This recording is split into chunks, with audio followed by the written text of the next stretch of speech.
Hi, I'm Chef Raymond Arpke, also known as the Madman Chef and Executive Chef of Euphemia Haye Restaurant.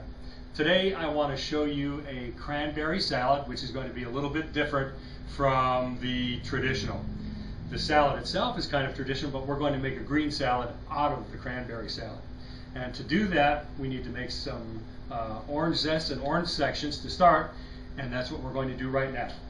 So the easy way to do this, and in my opinion the better way to do this, is with a zester, which is a fancy little thing like this, which cuts 5 little zests out of each pull across the orange. And I don't know if you can see, but there's this beautiful oil coming off of the orange, and that's why I like to do it this way. And really the best way to do this is save this part for last and do this right over the salad, because that nice fresh orange oil will go all over the salad when you're done. But in this instance, what we're going to do, because I want to show you how to zest this another way, is we're going to zest the entire thing right now and then peel it and section it. So the other way to do this zesting is if you have a nice sharp peeler, you can peel it real thin, and what you're trying to do here is avoid from getting this white stuff into your zest. It's called pith, and I'm not swearing at you. Just make it nice and thin like this, and then all you have to do is take a nice sharp knife, wad your peelings together like that, and then just slice it as thin as possible.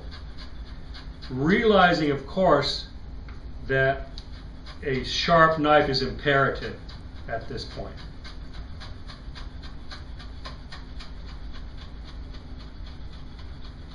Now this is really probably more zester than you're going to need for your salad, but it's good on other things as well. If you get any big pieces in there, just discard them.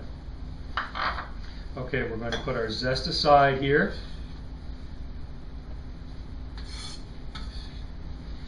And the next thing we're going to do is peel our orange. Now we want to do that by first cutting off the ends. You can see the different sections in there. And I'm going to cut that a little bit deeper into the orange. You can see that better. The ends get discarded, and then you're going to just sort of peel in the shape of the orange, leaving just the pulp inside and none of the pith.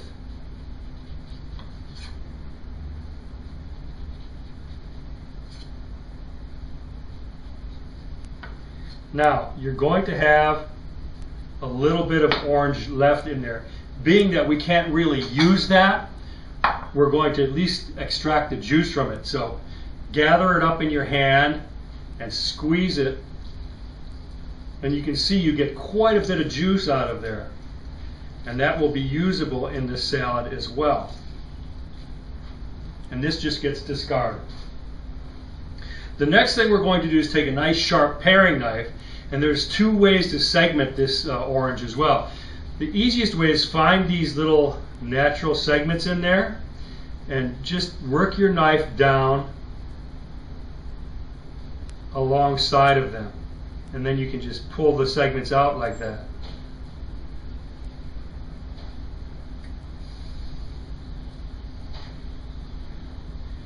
The other way is to actually cut down and then turn the knife back up. But I think the other way is easier for me. And again, you're going to have a lot of pulp left here, so I want you to squeeze that juice out of there. The next thing we're going to do is cook our cranberries. I have some 12-ounce package of cranberries here, which you can see I've rinsed well, and I'm just going to set those aside for the second. And I've got some port wine here and some sugar, Cranberries by themselves are very tart, so you need to have a lot of sugar. And some water, and we're going to bring this whole thing to a boil. Okay, and after about 2 or 3 minutes of cooking, you can see what it's going to be like.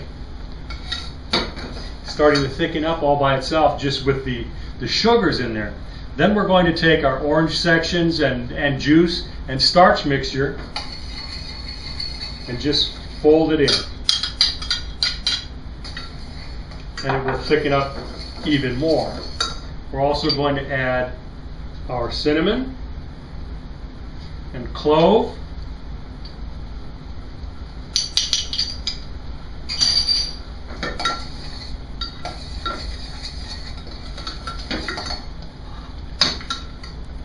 Let it cook for just another 30 seconds now, and we will have our cranberry sauce.